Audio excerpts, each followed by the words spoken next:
السلام علیکم۔ سورہ احزاب رکوع 9 کا ترجمہ پیش کروں فضائل ذکر میں۔ اے ایمان والو، اللہ سے ڈرو اور راستی کی پکی بات کہو۔ اللہ تعالیٰ تمہارے اعمال اچھے کر دے گا اور گناہ معاف فرما دے گا، اور جو شخص اللہ اور اس کے رسول کی اطاعت کرے گا وہ بڑی کامیابی کو پہنچے گا۔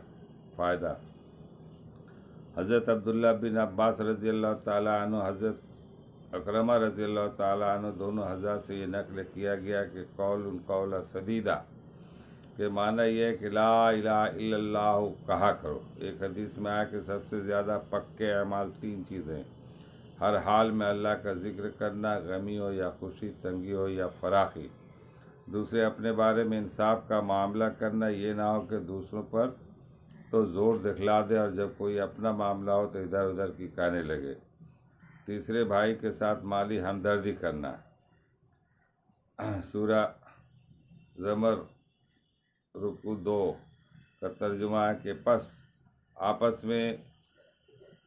پس آپ میرے ایسے بندوں کو خوشخبری سنا دیجئے جو اس کلام پاک کو کان لگا کر سنتے ہیں، پھر اس کی بہترین باتوں کا اتباع کرتے۔ یہی ہیں جن کو اللہ نے ہدایت کی، اور یہی ہیں جو اہل عقل ہیں۔ فائدہ: حضرت ابن عمر رضی اللہ تعالیٰ عنہ فرماتے کہ حضرت سعید بن رضی اللہ تعالیٰ عنہ زید، حضرت ابو ذر غفاری رضی اللہ تعالیٰ عنہ اور حضرت سلمان فارسی رضی اللہ تعالیٰ عنہ، یہ تینوں حضرات جاہلیت کے زمانہ ہی میں لا الہ الا اللہ پڑھا کرتے تھے، اور یہی مراد اس آیت شریفہ میں احسن القول سے حضرت زید بن اسلم رضی اللہ تعالیٰ عنہ سے بھی اس کے قریب ہی منقول ہے کہ یہ آیتیں ان تینوں آدمیوں کے بارے میں نازل ہوئی ہیں جو جاہلیت کے زمانے میں بھی لا الہ الا اللہ پڑھا کرتے تھے: زید بن عمر رضی اللہ تعالیٰ عنہ، نفیل اور ابو ذر غفاری رضی اللہ تعالیٰ عنہ اور سلمان فارسی رضی اللہ تعالیٰ عنہ۔ اللہ تعالیٰ ہم لوگوں کو پڑھنے اور سننے سے زیادہ عمل کرنے کی توفیق عطا فرمائے، اور جو باتیں پڑھی جائے، سنی جائے، اس پر غور و فکر کرنی چاہیے۔ اس میں دو رائے نہیں ہے کہ اللہ پر ہم لوگوں کے ایمان ہر وقت اچھے ہو، برے ہو، خوشی ہو، تنگی ہو، فراخی ہو، غمی ہو، جو بھی ہو، جس معاملے میں وہ اللہ ہے۔ اس لیے اللہ اپنے بندوں کو دیکھ رہا ہے، جان رہا ہے، سب کچھ کر رہا ہے۔